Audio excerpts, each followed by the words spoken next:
요한계시록 강의 38번째 시간 함께 하겠습니다.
기도드립니다.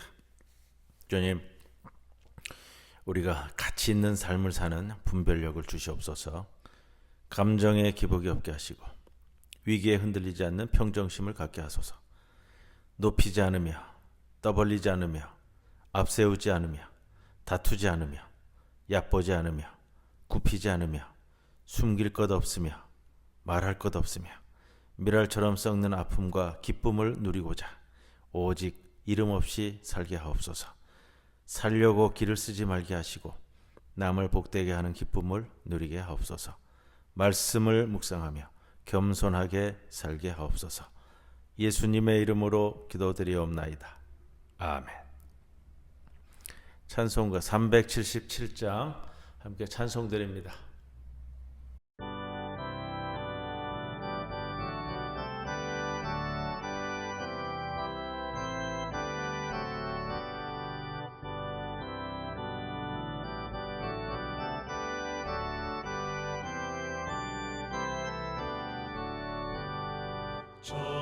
전능하신 주 하나님, 나는 순례자이니 나는 심히 연약해도 주는 강하옵니다. 하늘 양식 먹여주시옵소서.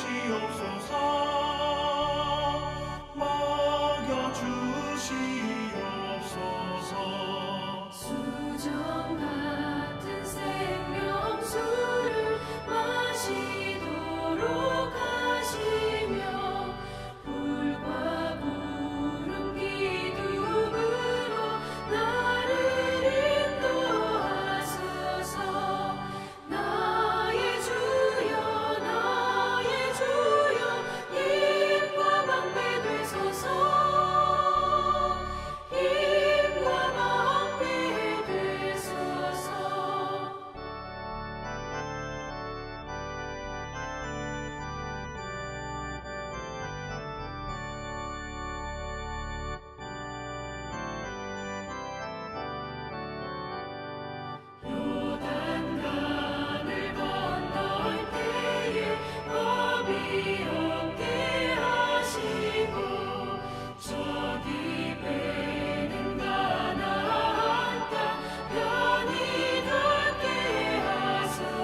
요한계시록 38번째 시간, 오늘은 19장 11절로부터 21절까지의 말씀입니다.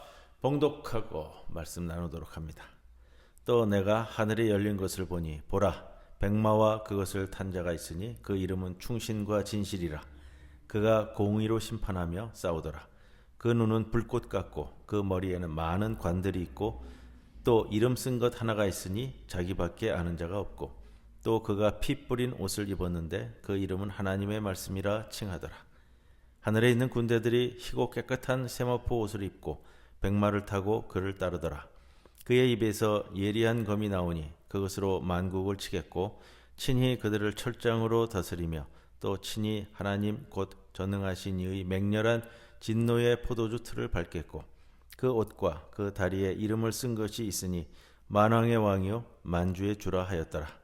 또 내가 보니 한 천사가 태양 안에 서서 공중에 나는 모든 새를 향하여 큰 음성으로 외쳐 이르되 와서 하나님의 큰 잔치에 모여 왕들의 살과 장군들의 살과 장사들의 살과 말들과 그것을 탄 자들의 살과 자유인들이나 종들이나 작은 자나 큰 자나 모든 자의 살을 먹으라 하더라. 또 내가 보매 그 짐승과 땅의 임금들과 그들의 군대들이 모여 그 말 탄 자와 그의 군대와 더불어 전쟁을 일으키다가 짐승이 잡히고 그 앞에서 표적을 행하던 거짓 선지자도 함께 잡혔으니 이는 짐승의 표를 받고 그의 우상에게 경배하던 자들을 표적으로 미혹하던 자라. 이 둘이 산채로 유황불 붙는 못에 던져지고 그 나머지는 말 탄 자의 입으로부터 나오는 검의 죽음에 모든 새가 그들의 살로 배불리더라. 아멘. 38번째 시간, 오늘 19장 11절로부터 21절까지의 말씀을 함께 나누는데요. 11절에 신말을 타고 있는 예수 그리스도의 메시아적 역할은 정의를 위한 심판자이고 또 악인들과 싸우는 투사입니다.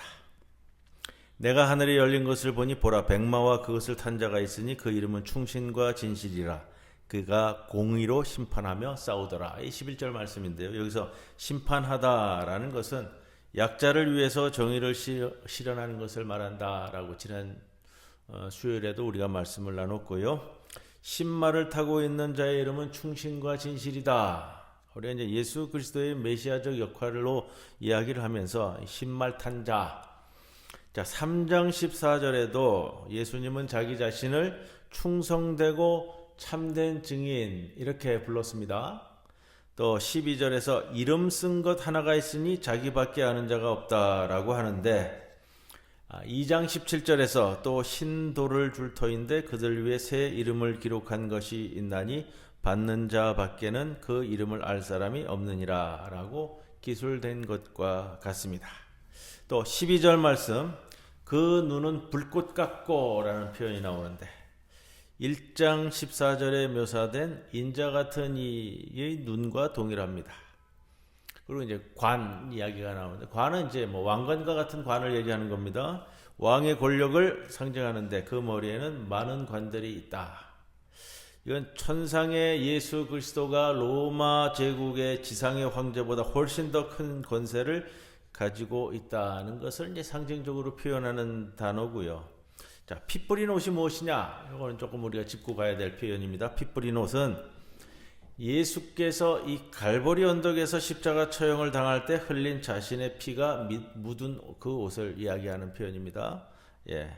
그래서 그의 이름은 하나님의 말씀이라는 것은 오시는 천상 예수 안에 하나님이 임재하고 있다는 것을 나타내고 또한 하나님이 예수 안에서 말하고 행동한다라는 것도 의미하게 됩니다. 천상의 예수께서는 로마 제국의 전쟁의 확산을 막고 전쟁 체제를 영원히 소멸시키기 위해서 흰옷 입은 순교자들의 무리를 이끌고 아마겟돈 전쟁터에 나타났다. 이렇게 이제 상징적인 표현을 쓰고 있는데, 자, 15절 말씀을 보면요. 천상의 예수는 무력을 사용하지 않고 오직 그의 입에서 나온 검을 가지고 비폭력적으로 싸웁니다. 자, 그의 입에서 나온 예리한 검. 예전에도 한번 우리가 이 말씀을 나누었습니다. 롬파이아라는 단어가 쓰이는 이 검인데, 자, 1장 16절에서 그 단어가 나왔거든요. 인자의 입에서 나오는 좌우의 날선 검, 여기때도 이제 롬파이어라는 단어를 썼습니다. 이 롬파이어는 로마 군인들이 사용하던 이 장검의 장검, 대검인데 그의 입에서 나온 예리한 검이라는 것은 말씀의 예리한 힘을 상징하는 표현이잖아요. 그래서 여기에서도 이제 그의 입에서 나온 예리한 검, 이 표현이 나오고 철장 그러니까 철장이 뭡니까? 물으시는 분이 계셨어요. 이게 막대기예요. 철막대기, 쇠막대기를 얘기하는 게 철장인데 양떼를 지키는 도구로서의 이 쇠막대기를 얘기합니다. 자, 쇠막대기로 철장으로 만국을 치겠고 해서 만국을 치다라는 것은 우리가 치다라는 건요 산산조각 낸다라는 단어를 쓰는데 지금 이제 양떼를 얘기할 때는 이게 이제 양을 기르다, 훈육하다, 양을 치다 할 때 이 치다란 말이에요. 그래서 여기에서는 뭐 철장으로 치겠고라는 것은 산산조각 낸다라는 표현보다는 말 그대로 이제 양떼를 치듯이 훈육한다라는 의미로 받아들이는 것이 의미적 표현으로 맞는 것 같습니다. 그렇게 피 묻은 옷을 입고 신말을 탄 천상의 예수는 철장으로 만국을 지키고 보호할 뿐만 아니라 만국을 말씀의 힘으로 훈육하는 목자 그리스도이다. 15절 하반절에 하나님 곧 전능하신 이의 맹렬한 진노의 포도주 틀을 밟는 자는 이제 천상의 예수님입니다. 갈보리 십자가에서 흘린 자신의 피가 묻은 옷을 입고 있는 천상의 예수께서 전능하신 하나님의 진노의 포도주 틀을 밟는다는 것은 이제 무고한자들을 사륙하고 피 흘리게 하는 압제자들을 심판해서 이제 희생자들의 가슴에 맺힌 한을 풀어주고 그들의 권리를 신원해주고 정의를 회복시켜주는 것을 의미하는 표현, 이게 이제 진노의 포도주 틀을 밟는다 이렇게 상징화되고 있습니다. 16절에 천상의 예수의 옷과 다리에 적힌 그의 이름은 만왕의 왕이요 만주의 주이다. 같은 표현이 17장 14절에도 나왔는데 그때 순서가 좀 바뀌었어요. 앞뒤가 17장 14절에는 만주의 주시요 만왕의 왕으로 불리는 어린 양의 이름과 동일하다. 1장 5절에 보면 땅의 임금들의 머리가 되신 예수 그리스도라는 표현이 있습니다. 근데 로마가 일으킨 제국주의 전쟁에 참여한 자들은 모든 예수 그리스도의 입에서 나온 검에 의해서 죽임을 당했으며 왕들의 살과 장군들의 살과 장사들의 살과 말들과 그것을 탄 자들의 살과 자유인들이나 종들이나 작은 자나 큰 자나 모든 자의 살은 새들의 먹이가 되었다. 천상의 예수 그리스도께서 이렇게 제국주의 전쟁의 확산을 막고 전쟁을 종식시켰다. 이게 이제 신말 백마탄자 예수의 메시아적 사역을 얘기하는 오늘 11절에서 21절까지의 말씀입니다. 21절에 천상의 예수 그리스도의 유일한 무기는 입에서 나온 검입니다. 제국주의 전쟁을 일으킨 짐승과 거짓 선지자가 붙잡혀서 산채로 유황 불못에 던져졌습니다. 이것은 로마의 전쟁 체계가 완전히 종식된다라는 것을 의미하는 표현이고요. 로마가 일으킨 제국주의 전쟁을 신말탄자, 백마탄자가 종식시키고 전쟁 체제를 영원히 소멸시키기 위해서 비폭력적으로 싸우는 반제국적 저항의 그리스도, 이게 이제 백마탄자입니다. 또한 그는 전쟁이 없는 세상에서 사람들이 평화롭게 자유를 누리면서 살 수 있도록 목양하는 만국을 위한 목자 그리스도이시다. 이것이 집약되어 있는 표현이 오늘 11절에서 21절 말씀이고요. 우리가 요한계시록에서 바라보고 있는 이 그리스도론, 그리스도 이해를 어떻게 하고 있는가 라는 것은 좀 짚고 넘어갈 부분이기 때문에 말씀드리고자 하는데요. 요한계시록의 그리스도론, 그리스도 이해는 어떤가? 유대 묵시 문학의 이 메시아론하고는 약간 다르다. 유대 묵시 문학의 메시아론은 장차 오실 메시아적 인물을 묘사해서 지금의 고난을 벗어나고자 하는 염원이 담겨져 있다면요, 요한계시록의 그리스도로는 조금 더 확대되는 것 같아요. 이 땅에 이미 오셨고 십자가에 처형되어 오셨고 부활하셨고 승천한 그리스도의 다시 오심을 묘사합니다. 로마 식민지의 변방에서 로마의 폭력의 희생자인 예수께서 지금은 하늘 보좌에 앉아 계시다가 장차 이 폭력의 역사의 진행을 끝내기 위해 다시 오실 것, 이렇게 된, 좀 더 묵시문학에서는 이 현재 과거에 대한 이해보다는 이제 미래에 대한 이해를 중점적으로 이야기하고 있다고 한다면, 그런 면에서 이 요한계시록의 그리스도론 이해는 바로 과거의 역사를 기반으로 해서 현재와 미래까지 아우르는 그리스도에 대한 이해를 담고 있다, 이렇게 저는 좀 말씀드리고 싶고요. 그래서 뭐 기본적으로 유대 묵시문학에 뿌리를 두고 있는 건 맞습니다. 맞는데 더 확장되고 있다, 이 말씀을 드리고, 우리가 뭐 이 노벨 문학상 수상자인 그분께서도 이제 그런 표현을 쓰셨잖아요. 한강 작가가 이제 과거가 현재를 살린다라는 말씀도 하셨는데, 바로 이제 그 표현이에요. 과거에 예수 그리스도께서 십자가를 지시고 처형되셨고 부활하셨고 승천하셨던 그 주님께서 현재의 우리, 그리고 이제 미래의 우리까지도, 자, 이제 그렇게 이해가 갈 수 있고요. 역사적 예수의 과거의 행동에 의해서 계시록 1장 6절에 나오는 말씀인데, 우리를 사랑하사 그의 피로 우리 죄에서 우리를 해방하시고 우리를 나라와 제사장으로 삼으신, 구원에 대한 현재적 경험이 예수 그리스도의 미래적 재림에 대한 믿음을 갖게 되고요, 그걸 확신하면서 기다릴 수 있도록 하는 원동력이 되는 겁니다. 근데 구원의 현재적 경험이 없으면 미래에 대한 믿음이 있을 수 없잖아요. 요한계시록은 그러한 면에서 우리에게 큰 의미를 두고요. 요한계시록이 얘기하고 있는 미래적 이 단상에 대한 논의가 로마의 이 팍스 로마나라는 로마의 평화에 대한 개념이 아니라 그것에 대한 이 저항 담론으로서 아래로부터, 그리고 고난당하는 약자와 희생자들의 관점에 의해서 지금 우리의 현실을 인식하고 쓴 요한계시록은, 제가 아마 요한계시록 맨 초반부에 그런 말씀을 드렸습니다. 체제 전복적 지하 문서다.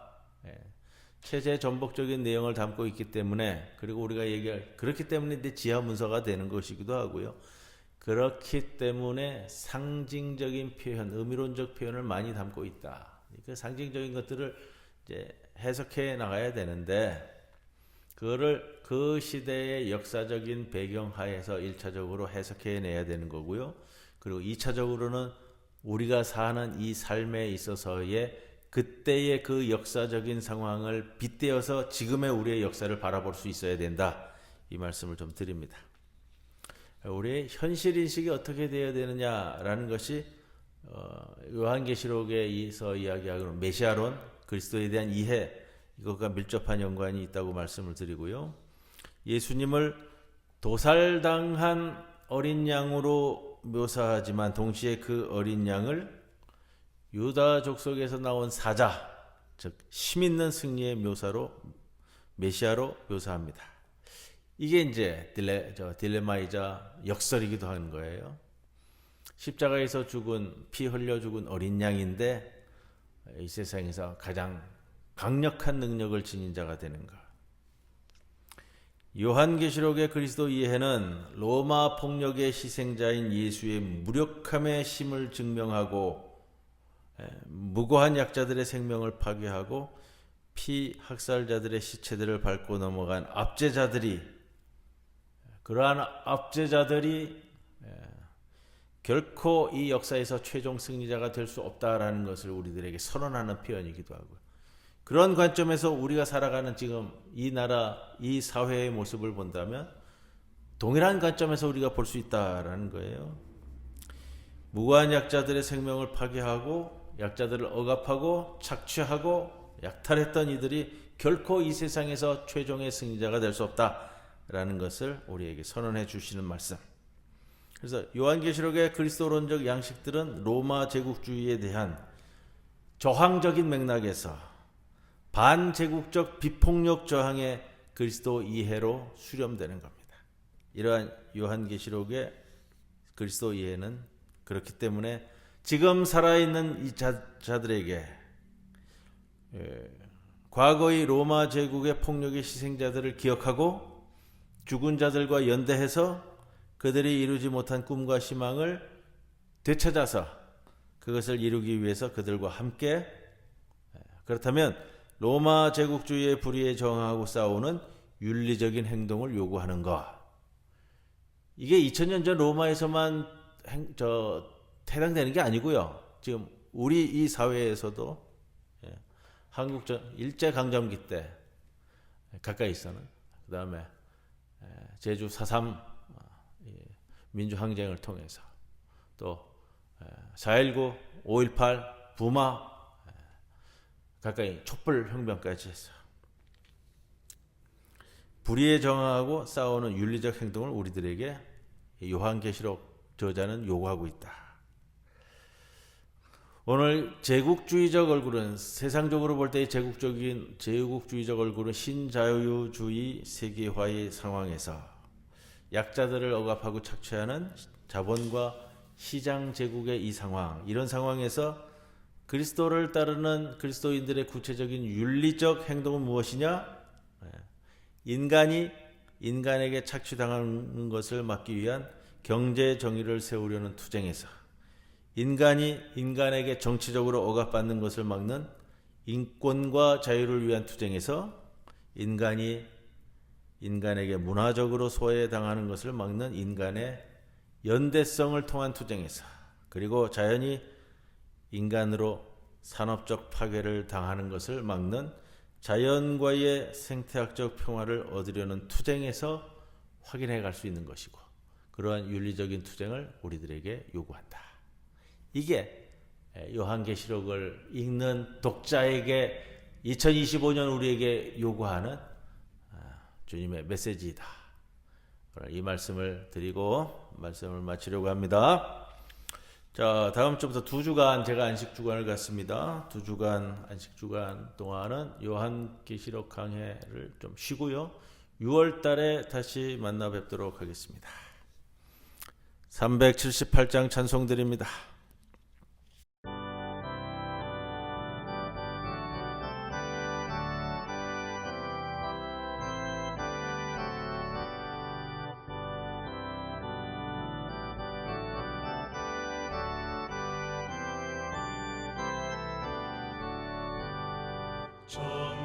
전능하신 주 하나님, 나는 순례자이니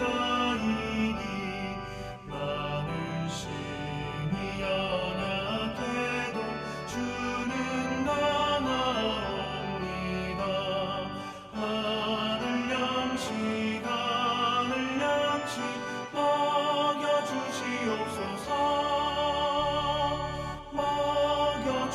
주시옵소서. 수정한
주님 가르쳐 주신 기도 함께 드리겠습니다. 하늘에 계신 우리 아버지, 이름이 거룩히 여김을 받으시오며 나라가 임하시오며 뜻이 하늘에서 이루어진 것 같이 땅에서도 이루어지이다.